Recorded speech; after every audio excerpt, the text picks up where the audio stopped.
Let's meet the offensive starters, and let's discuss Corey Coleman, first wide receiver draft out of last year's class. And there was a reason for that. When you watched his tape, when you watched his games, you saw his explosiveness and ability to play the ball in the air downfield.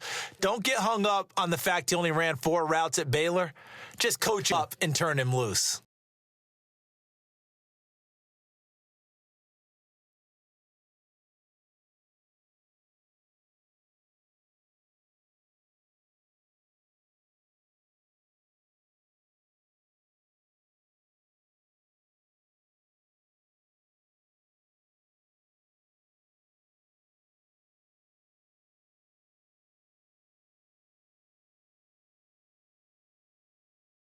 Time to meet the offensive starters, and time for us to introduce, you already know him, but Justin Forsett. His face goes on the poster of who just need an opportunity.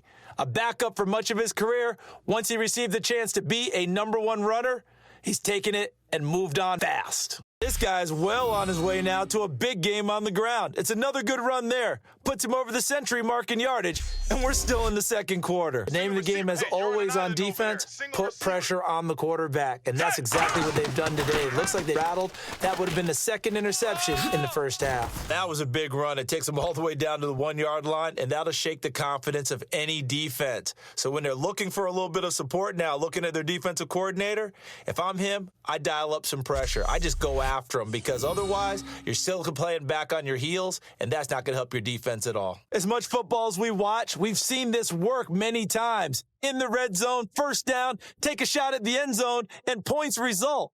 In this case, though, give credit to the defense. They outguessed them, were prepared, and intercepted the pass.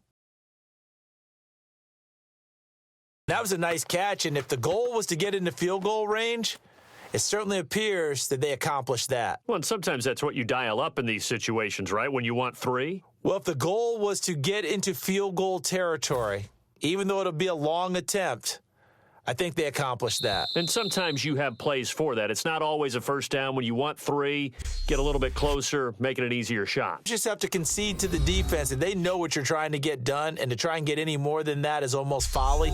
Take what you can get, maybe have an opportunity to put 3 points on the board. A lot of folks starting to make their way to the parking lot. Their guys trail big to begin quarter number 4.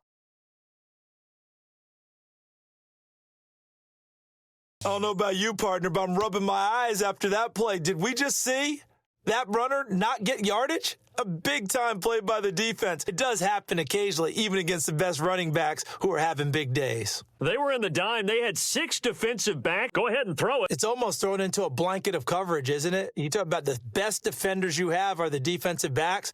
6 of them on the field. You're almost asking for trouble, and that's exactly what they ran into.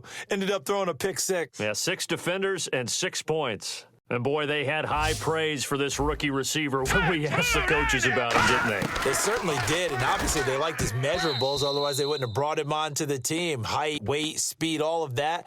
But how about what they really said? Competitiveness. That's what they really liked about him. The way he goes after the football, competes for it, and decides when it's in the air, it's his and only his. And you just kind of get the sense that this team's been snake-bitten. They just have not had anything go their way. It's like they collectively walked under a ladder on their way into the stadium. What else could go wrong?